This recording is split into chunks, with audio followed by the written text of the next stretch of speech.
Welcome to the Health, Vengeance and Harmonies podcast. I'm Leonardo Muller-Rodriguez, a PhD student exploring the intersections between neuroscience, music therapy, and sleep.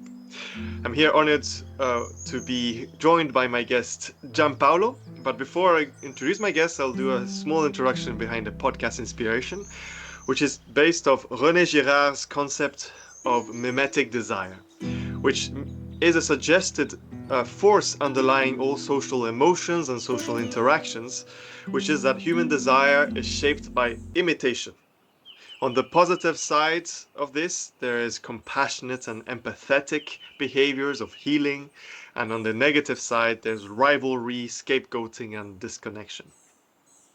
Today, I have the pleasure of speaking with Dr. Giampaolo Martinelli, a anesthetist at San Bartolomeo's Hospital in London, in cardiothoracic patients.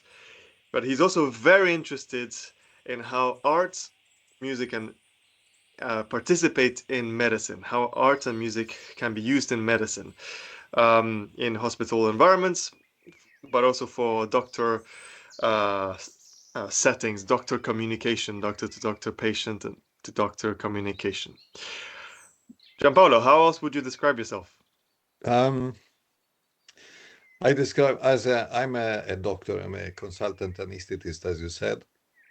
But the some of my colleagues call me the Renaissance doctor because I always try to put art and the music during my day-to-day activity. And I use all resources from the past because my thinking is a long time ago, I thought, what is missing at the moment in my activity, and what is missing in the hospital? And I thought something that we all are dragged towards when we don't feel well, or even when we feel well, is the art in all of its manifestation. We like to read, to listen to music, to go to museum, to see something very nice. So the art per se, I think, is the expression, the highest expression of the human being, and that has got the power to make us feeling good. And then I thought to myself, why actually the hospital, where perhaps the art is the place where it would be needed the most, is an environment where art is completely absent, or if it is only decorative art and with the scarce activity. So I started to be involved in utilizing art in medical teaching. When I came across to a doctor, which was a professor, medical educator at Harvard, whose name was Joel Katz, who actually utilized a neuropsychological method called visual thinking strategies to educate the students. So he used to take one painting, and I don't know if you, Leonardo, if you have got a picture of a painting, just to show how There you these go. things work. Just showing a painting with a sort of a narrative there, and using three questions, and which is what's going on in here, what do you see that make you say that, and what more can you find with he was a facilitator, and then he discovered that exposing students to work of art would develop their capacity to recognize pattern, and therefore they improve clinical skill. They also became more empathic. They appreciate communication.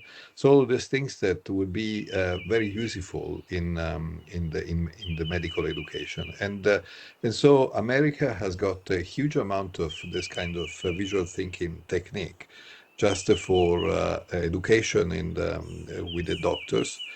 And and they decided to use it. And the picture that you are showing there, yes, Joe Katz, and I'm actually collaborating now with him and about especially that painting that you're showing.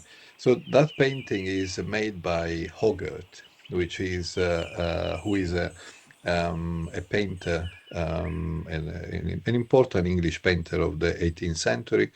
And this painting here is in Barts Museum, Barts Heritage Museum, and it shows a miracle of Jesus that curing lots of people. Now, Hogarth utilized patients basically to do this painting. As you can see, Hmm. lots of people there. They might look with some of the disease. So what I tend to do is I use medical students and we go there sometimes, or even with my colleagues, and then use the three questions, but also with a bit of hint of also the like the Sherlock Holmes of the doctor of the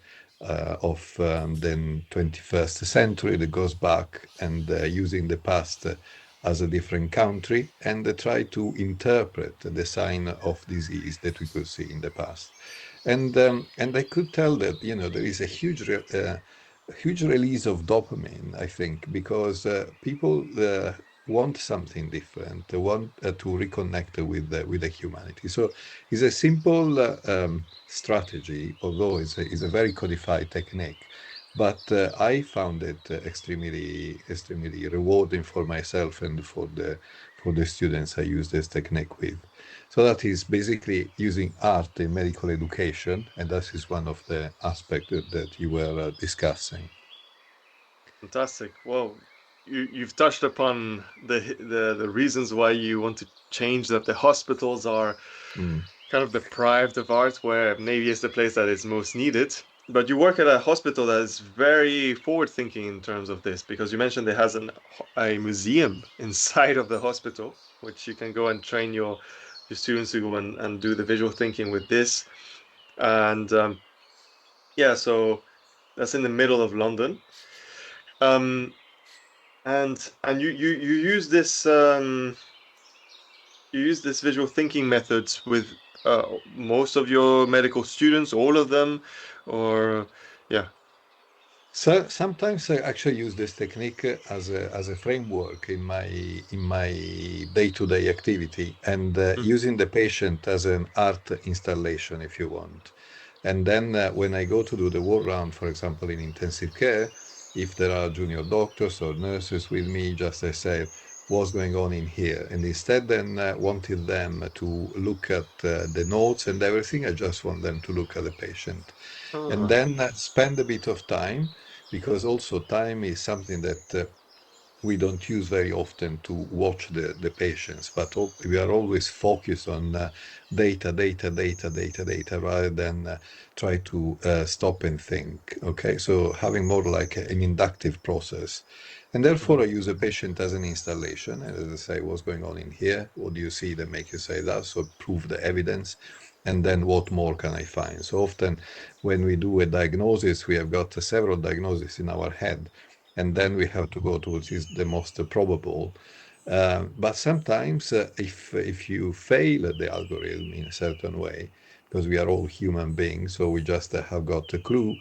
I use the third question and said, "Am I missing something? What more can I find?" Mm. Just to see if I can carry on with the initial algorithm, or I have to move away. So as I could say, so there is a translation of this technique that utilize, just to analyze painting, also to analyze the patient, to analyze, for example, an echocardiography, to analyze an X-ray, all of these kind of things, where having a frame in your mind that could help. Fantastic. That's great. It's interesting that you try to encourage your colleagues to not focus on the abstract data on the numbers, but to develop their own judgments from observing the maybe the images or the actual patient. Um, and I see that this is mainly something that you do for your own practice and for your colleagues and medical students, but do you encourage sometimes patients to go to observe paintings and for their own healing? Yeah, so that is another aspect of art. What we were saying is the immense power that art has got in order to make us feeling better. And then I'm also collaborating with an art therapist, which is Megan Chasink, and more recently with some music scientists. Somebody is called Leonardo, with you just to see how we can utilize music and art for the sake of the patient. And as I said, the art has got such a power in terms of healing. Now, I deal with very major surgery, and most of our patients come to intensive care afterwards. So the intensive care is a very strange environment. It's completely alien. And in fact, there is also a syndrome that has been identified recently, which is basically a sort of a post-traumatic stress disorder after intensive care stay.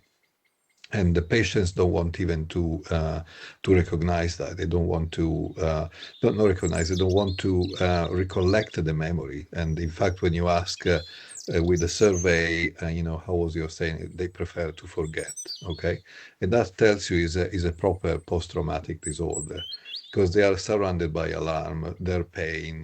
The light and day is completely, not respected, Mhm. so they are disrupted. It's almost going towards, and then in this situation is where the patients unfortunately are deprived, but what is more meaningful for them.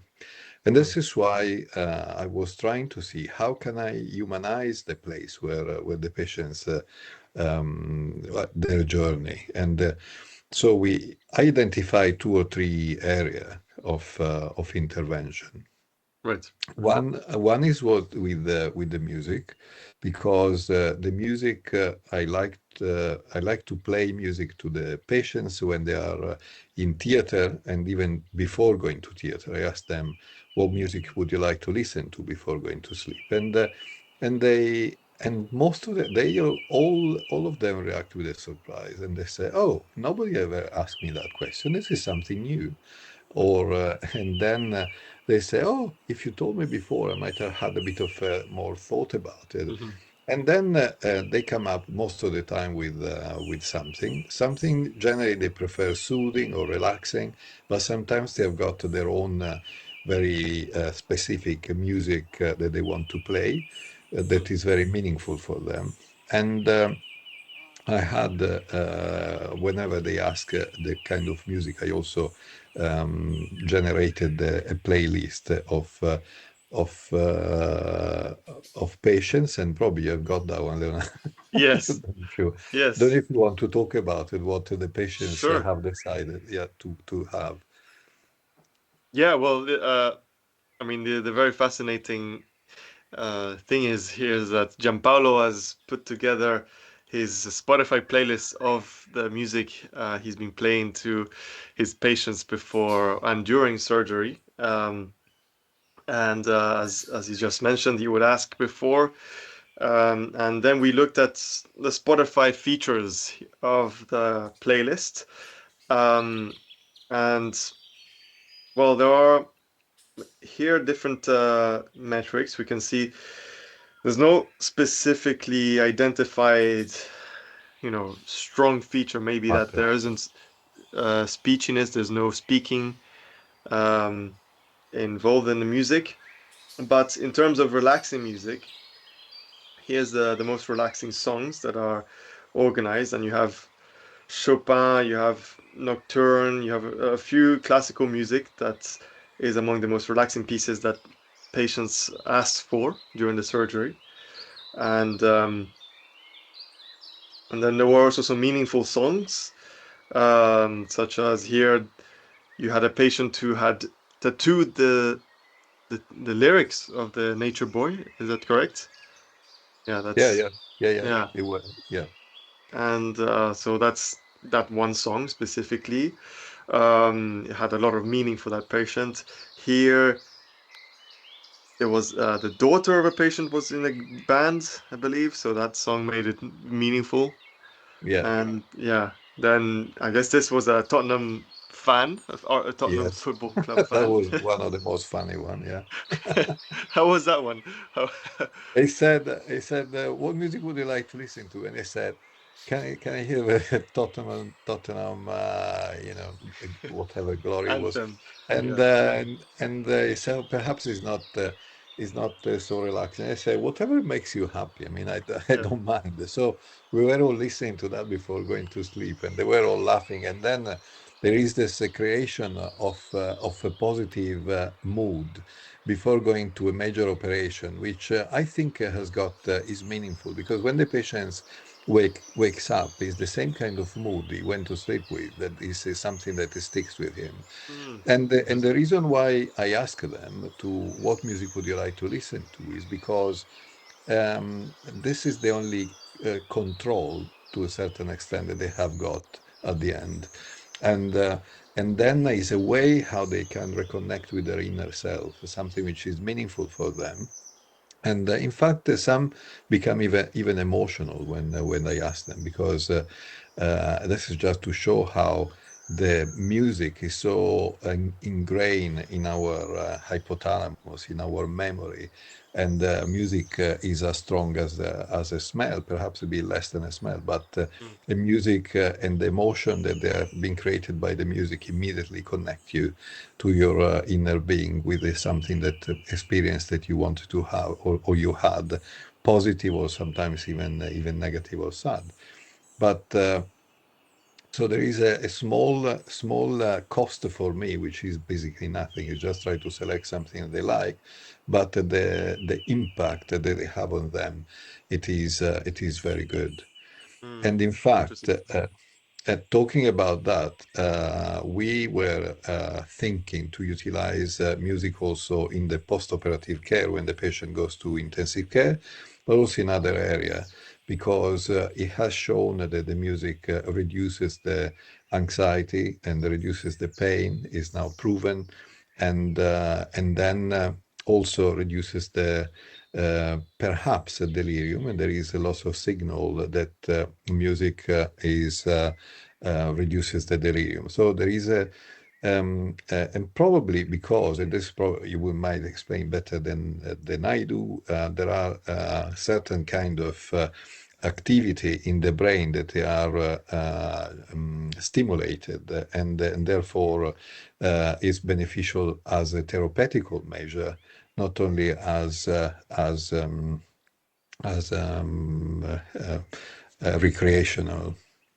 Um, Right. Yes. I mean, I can comment on that. So yeah, please, there's yeah. a this therapeutic aspect from music has maybe different angles to it that we could describe in the therapeutic aspect. I mean, you described it as pain relieving in a way, anxiety relieving, but it can also create a sense of familiarity and safety. You described it the other day as music, favorite music can act as a teddy bear for the people there. And it's interesting that you say that it has a very powerful effect to be in a positive mood. And so you're saying that being in a positive mood is very important in these surgeries, and before and after. And but also here we're talking about after the intervention, after the surgery, it can be also be helpful for the recovery process and dealing with delirium. So why would there be a therapeutic effect? Well, there is two aspects that we can be sure of what music does. It either is comforting and relaxing, or it's enhances us. We get excited with it, and it seems that if we can use music for the more, there's two aspects: either favorite music, you enjoy it, makes you happy, or music that soothes you, so that your body is relaxed and it allows recovery. Um, yeah, so either positive mood, or relaxed mood. Mhm, Um, yeah, and so you're quite interested in incorporating music in the patient pathway, as in like how patients the journey in the hospital of patients, and so because it has this cost-effective uh, intervention, and it's also very effective for helping the healing process because Hmm. of the positive mood that it induces. Um, and so here in the post intervention, post surgery state, do you think it can have a role in helping with the ICU, maybe trauma that it gives us, or the surgery trauma, or where do you think it can heal, or if you have any idea on that?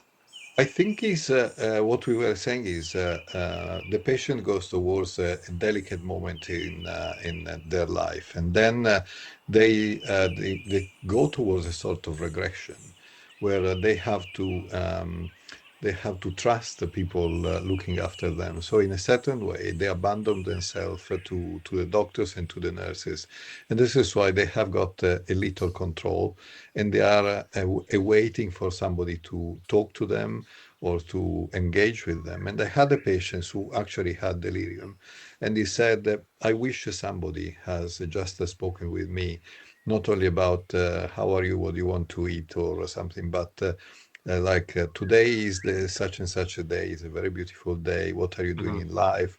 So something more reconnecting with your human being. And that Right. is, I think, would be very important as a stimulation of your sense as a whole. Hmm. In fact, one of the activity that I'm trying now to develop together, my main idea would have been to create a full immersion room where you can full immerse in a stimulation with anything that comes from you have seen the Projections. Yeah. projection, yeah. And then I found recently a company which is called Social Ability, and they activated this program, which is called the Happiness Program, and they bought this projector specifically with the intention to engage patients in intensive care, from the visual stimulation, from the game stimulation, and then the music as well. And I tried, that is, I don't know as yet if it treats the delirium, but if it prevents it, just because you have a level of engagement with the patient, to me, is already a positive result. Because some of the measure, for example, the patient happiness, okay, and patient satisfaction is a qualitative measure, which to me is extremely important. It's difficult to measure, it's like the pain because it's subjective. But perhaps we should identify a scale of happiness to a certain way, you know. And Hmm. I tried that with a patient who's been in the hospital, poor him, since October, and now he's getting a bit better. So he went through lots of phases, sepsis, and then he went to delirium, and now he's recovering. And has been, as you can imagine, completely deconditioned in a hospital. And they tried this projector with him. I Hmm. don't know if you have got a Sure. video or Yeah, I've something got that you the can. image. Yeah. This one. Yes.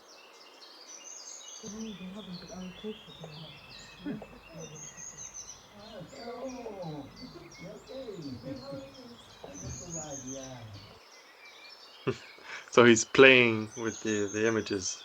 Yes, so he's playing and and he made him so happy, almost like becoming a child. And as you will see what I didn't expect, the effect, the positive emotion Hmm. that were generated. Somehow they had a sort of domino effect on the people who were on the room, who came to see what was going on. And I took a picture because I thought it was Hmm. quite interesting. You could see the level of happiness on the people looking at Malcolm, who was actually playing with that. And another patient came also to see what was going on.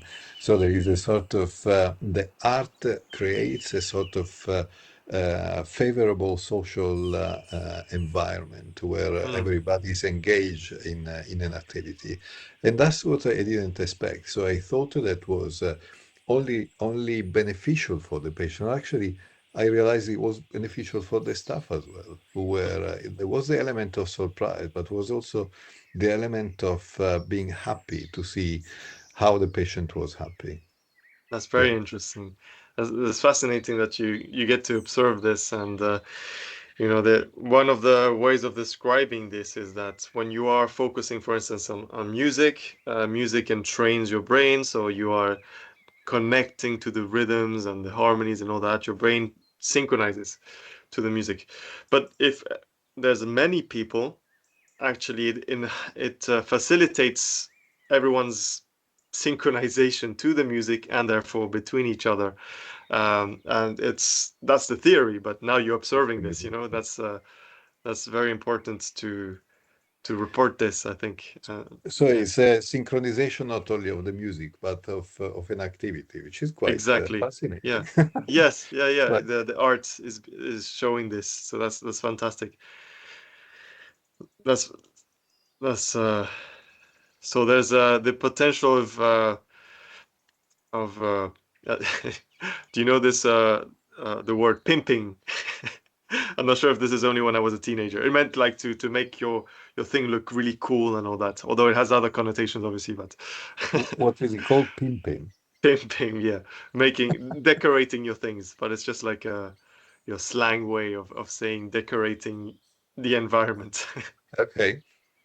Yeah, so that's very important for well, you've seen that it has a lot of benefit for positive moods in the patients Hmm. and in the staff. And Yeah. here, um, well, the initial most important aspect is the patients, so that their journey is improved in their recovery.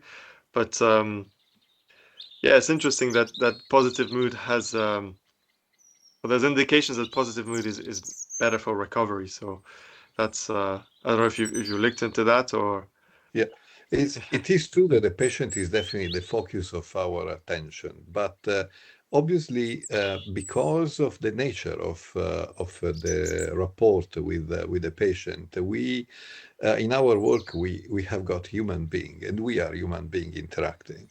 So any kind of positive interaction where you can improve the empathy, as you could see in there, I think is beneficial because eventually happy staff will reflect also on happy patient, and also in terms of also staff reduction of stress during the day-to-day work. Okay, so the element of novelty, the element of art, all this kind of element could potentially be beneficial for people delivering, not only for the people that receive that. Mm. That's fascinating. You're touching on something very important here. I had a guest last week, two guests who are interested in arts, healing purposes, and also the arts and ethics. So in essence, is that art has the capacity for training our empathy. That's what they're suggesting. And here you're saying the same thing. You're saying that, well, actually, if we can use art to enhance empathy, if we can enhance empathy in the hospital environment, maybe there'll be more happiness. Maybe happiness is not the correct terming. I don't know. I'm just here thinking out loud. Maybe the goal is to reduce loneliness, you know? And here empathy could be the sort of solution, let's say, but in conceptual terms. But yeah, you hear with art could be the more practical way of helping with loneliness and empathy and happiness in the hospital setting. Um, and do you have other examples of with patients with art or music that you like to share that were striking? I had to remember one patient who was a doctor himself, was an Indian origin, and I asked him, what kind of music would you like to listen to? And he had a specific music. He was also a singer, and he Hmm. wanted to have that specific music before going to sleep. And then he started to sing before going to sleep, which was fine. I mean, everybody can do whatever. And then when he woke up, and I went to see him in the room, and then there was his family, and the family told me, thank you so much because what you have done meant a lot for my dad. And he did, I didn't do much. And then he said, no, no, he was very happy, and you made this music that for him was very important. And then I thought everything was finished, ended up there. Instead, Mhm.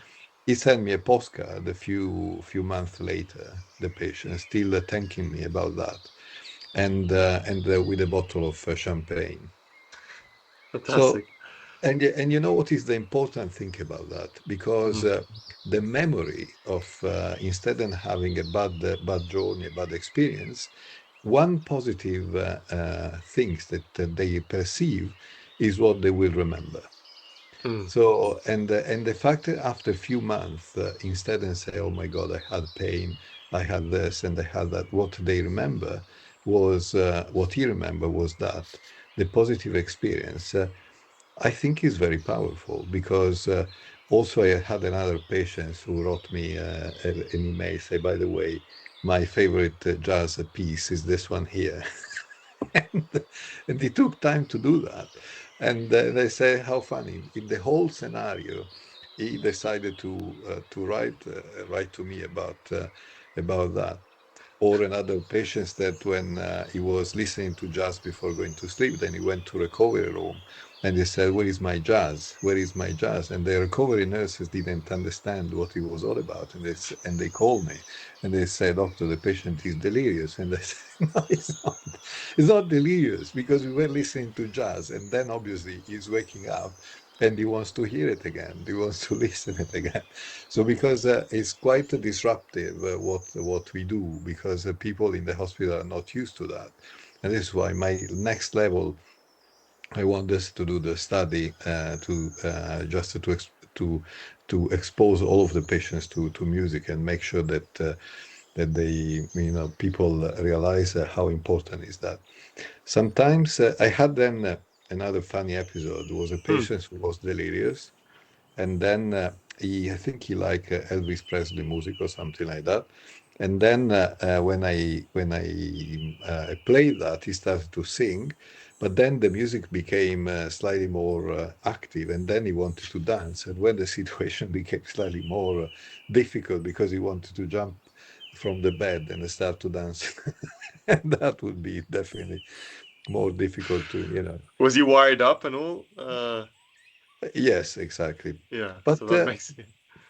you see, the next step actually, because as you know, there are art can improve dementia, can improve Parkinson. For example, even dancing, people improve their Parkinson the dancing because, Yes. or people who are demented were singers and they cannot talk but they can sing. Yeah. It just tells you that the path that are completely different. And so maybe I should now, the next step will be dancing in intensive care. Then we'll see. Dancing beds. The That's dancing bed. instead of musical chairs, musical beds. You remove a bed every time. Well, that's Okay. not a bad idea. Yeah. That's fascinating to hear all these patient stories. And I think I have here the singing patient. This was his song. I mean, I don't, Yeah. these are just some metrics. Obviously, it's has certain energy level, etc. It's more towards the relaxing end. Hmm. Um, but yeah, it comes down to the meaningfulness of the song. I suppose that well, I don't know if you asked whether the actual song was very meaningful or whether the actually singing was very meaningful. I Both, didn't. both. I didn't ask that. Yeah. But sometimes I've seen some of the patients where they specifically request for a music and they have got a bit of tears, and they don't want to investigate because I think if Hmm. this what they choose is something that for them is important and necessary, they want to reveal. Hmm. Or some of the title, for example, of the music are meaningful for them, and like "I'm Still Standing," for Ah, example, is yes, I something saw that that. Hmm. has been listened to several times, and I think that is obviously somebody is sick, and then there is a recognition something is going on, but there is a resilience that come out Yeah. from it. Optimism. Yes. Yes. Hmm. That's fascinating. Yeah. So there's this interest in how music can be used for the surgery process, and I mean that's what we've been discussing about. Uh, and yeah, so many interesting patient stories that you have there.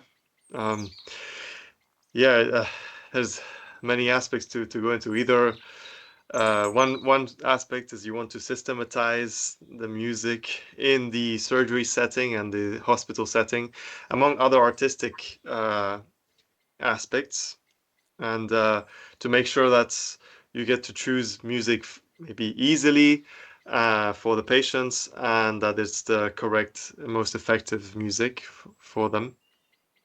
And something interesting, I don't know if there's a way to combine the search for music, which is interesting for patients. They like to dedicate time to find their favorite music. They're sending you their favorite jazz music, etc. Could you pair it with other like surveys and all that, things that you need to learn? Like, oh, can you search for this music or listen to this music while you're doing this survey or something? This can be ways of using. Yeah. Yeah, we have any idea, you are very welcome. If you've got a good the more your idea is out of the curve, the better it is for me. Okay. Because I like to think outside the box. Sounds good. Well, maybe we should get a Caribbean beach in the hospital. How about that? I think with the projector we can do that. We Yeah, can do yeah, yeah. that. It's possible If actually. you have the Maybe. full immersion, you can do that. Yeah. Yeah, fair enough. A bit of problem for infection prevention with the sun, they would say, but apart from that, Yeah, you avoid the UV lights with the protection, with the projection. Well, fantastic, Giampaolo. Appreciate your time a lot. Before we finish up, do you have any, I don't know, tips or takeaways that you'd like listeners to have a understanding about visual thinking, about art and music as a natural tool for healing, or um, uh, you know, I think um, I mhm, think especially in this time of where the artificial intelligence is taking over so quickly, I yeah, think we have to recover our humanity because the compassion, the empathy, the sensation, and the dopamine release and the serotonin are unique to the people who are alive so far, and this is what I think I would. Encourage people to use this unique capacity that we have got, especially in the time where probably we could be, threatened by the artificial intelligence. So mm, remain human. That is my message. Remain fantastic. human. That, and when you say remain human, it makes me think of create those human connections, develop your empathy, Yeah, find common activities like arts and all that. yeah, Yeah, fantastic. Gianpaolo, I will yeah, thank you. I will show your awesome look at you, very relaxed and yeah. cool. 20 years ago, yes. 20 years ago. So this is your Facebook page, I do. LinkedIn. LinkedIn. Oh yeah, I could put your Facebook if you want, but Gianpaolo No, Martinelli, it's a you can, LinkedIn. That's fine. yeah, LinkedIn, yeah. LinkedIn, and you can contact him. And hopefully, if you need an anesthetist, you go to Bart's and he'll play your favorite music. Thank you. Thank you, Thank you so Leonardo. much, Gianpaolo. See you Thank soon. you. Have a good day. Bye. Bye bye. Bye. Have a good day. Bye bye.